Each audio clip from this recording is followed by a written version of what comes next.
अरे बेटा राजू, अरे जरा डॉक्टर से बोल कि जल्दी देख ले मुझे। बुखार से शरीर जल रहा है और यहाँ सांस भी नहीं लिया जा रहा है। अरे मेरे कहने से कोई फर्क नहीं पड़ेगा पापा। मैं किसी प्राइम मिनिस्टर का बेटा थोड़े ही हूँ। जब आपकी बारी आएगी तभी आपकी लेगा। मेरा मतलब है कि आपकी जांच करेगा। अरे भाई साहब, आपको बुखार है और सांस लेने में भी दिक्कत हो रही है। मुझे तो लगता है आपको कोरोना हो गया है। आपको ऐसे भीड़ में नहीं आना चाहिए था, ये सब में फैल सकता है। वाह ज्ञानचंद महाराज वाह, ज्ञान तो ऐसे पेल रहे हैं जैसे खुद डबल MBBS का रखा हो। आजकल साला जिसे देखो कोरोना एक्सपर्ट बना फिरता है। आप इतने ही बड़े हेल्थ एक्सपर्ट हो तो फिर ये मरीज की लाइन में क्यों चूतड़ सुझा रहे हो अपनी? देखो बेटा, बीमार तो कोई भी हो सकता है, लेकिन अभी कोरोना के बारे में हर जगह अलर्ट रहना चाहिए। ठीक है, आप रहो अलर्ट मोड में, लेकिन डरो मत, इन्हें कोरोना नहीं है। तुम्हें कैसे पता? जब मैं इनको यहाँ लेकर आ रहा था तो रास्ते में मेरी पाद निकल गई थी और इन्होंने मेरी पाद की गंध सूंघ कर बता दिया कि सुबह मैंने मूली के पराठे खाए थे जिसमें प्याज और लहसुन भी था। मतलब ये कि इनको सुगंध आ रही है। अगर इनको कोरोना हुआ रहता तो इनकी सूंघने की शक्ति अभी तक जा चुकी होती है? चलो भाई, डॉक्टर साहब अंदर बुला रहे हैं। हाँ, तो क्या तकलीफ है आपको? अरे डॉक्टर साहब, 2 दिन से कमर तोड़ बुखार है और सांस लेने में भी दिक्कत हो रही है। कंपाउंडर, इनका कोरोना टेस्ट हो गया है? नहीं सर, ये तो आज पहली बार ही आए हैं। क्या?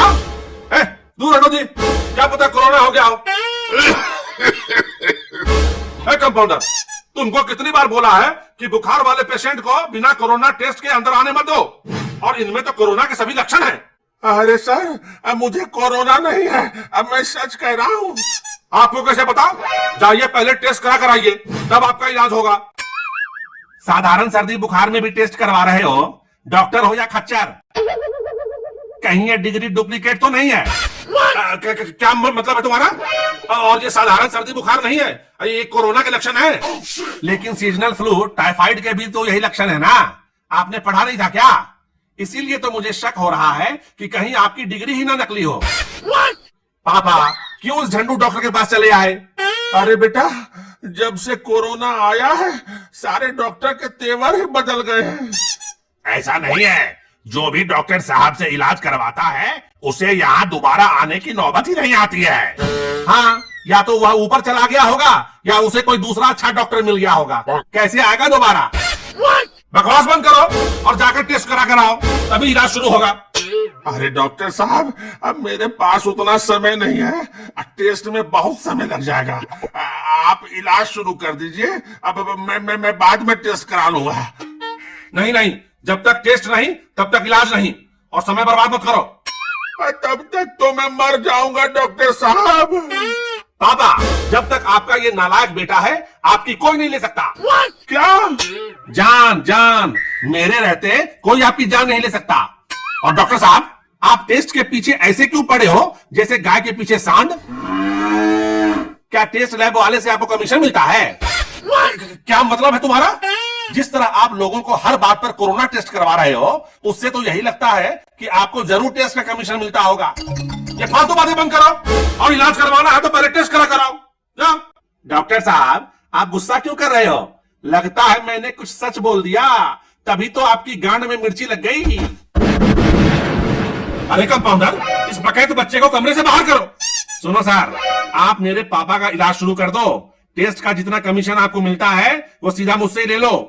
आपको कमीशन भी मिल जाएगा और पापा का इलाज भी हो जाएगा।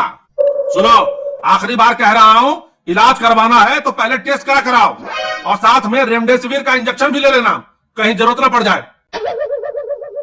रामदेव का सिर? ये रामदेव का सिर कहाँ से मिलेगा डॉक्टर साहब?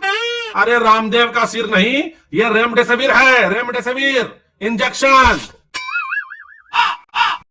दवा दुकान वाले को कहना, दे देगा। साला कितनी मेहनत करके क्वारंटाइन शब्द सीख पाया था, अब एक और नया शब्द आ गया, रामदेव का सिर। अरे भाई रेमडेसिविर है, अब जल्दी से लेकर आओ। पापा लगता है टेस्ट करवाना ही पड़ेगा, वरना ये डॉक्टर आपको देखेगा नहीं। ठीक है बेटा, जल्दी चलो टेस्ट कराएं। अरे सर, आप क्यों हर मरीज को कोरोना टेस्ट के चक्कर में फंसा देते हैं, जबकि उन्हें कोरोना होने की संभावना भी नहीं होती। इससे पहले जो मरीज आया था उसको बवासीर की समस्या थी, आपने उसको भी कोरोना टेस्ट करवाने भेज दिया। देखो ज्यादा ज्ञान मत पेलो, पहले जब हफ्ते हफ्ते भर कोई पेशेंट नहीं आता था तब अपने घर के पैसे से तुम्हें तुम्हारी सैलरी दिया करता था। अब पैसा कमाने का समय आया है तो ज्ञान दे रहे हो। सर भगवान से डरो। 2 days later. डॉक्टर साहब, मैं बच तो जाऊंगा ना? मुबारक हो, आपकी रिपोर्ट नेगेटिव है, आपको कोरोना नहीं है। शुक्र है जान बची। देखा पापा, मेरे जैसा नेगेटिव बेटा पैदा करने का फायदा। मेरे रहते कोई आपको पॉजिटिव नहीं कर सकता। देखिए अब घबराने की कोई जरूरत नहीं है, ये दवा लेते रहिएगा, 2-3 दिनों में ठीक हो जाएंगे। अरे घबरा तो हम पहले भी नहीं रहे थे, हाँ तुम लोगों की दलाली ने थोड़ा परेशान जरूर कर दिया। देखो बेटा, कुछ फॉर्मेलिटी करनी होती है, तुम नहीं समझोगे। हाँ हाँ सब समझता हूं, तुम जैसे झोला छाप डॉक्टर के लिए ये कोरोना एक अवसर लेकर आया है। पहले तो मक्खी भी तुम्हारे यहाँ नहीं आती थी, लेकिन याद रखना ये कोरोना किसी का सगा नहीं है, ये किसी की भी ले सकता है, तुम्हारी भी। अरे जाओ यार, और अपनी बकैती कहीं और जाके झाड़ो। हे भगवान, लगता है सड़ा हुआ चूहा खाकर आया था ये लड़का। क्यों, क्या हुआ? आपको गंध नहीं आ रही? कितना सड़ा हुआ पाद मार के गया है ये, लगता है जैसे उल्टी आ जाएगी। लगता है तुम्हारा नाक खराब हो गया है, मुझको तो कोई गंध नहीं आ रही है। क्या गंध नहीं आ रही आपको? सर लगता है आपको कोरोना हो गया। क्या बकवास कर रहे हो? अरे सर, सुबह आपको खाने का टेस्ट नहीं आ रहा था, और अभी अभी ये लड़का इतना सड़ांध पाद के गया है, फिर भी आपको गंध नहीं आ रही है। तो क्या, जाकर जल्दी से टेस्ट कराओ और आते हुए रेमडेसिविर का इंजेक्शन भी लेते आना।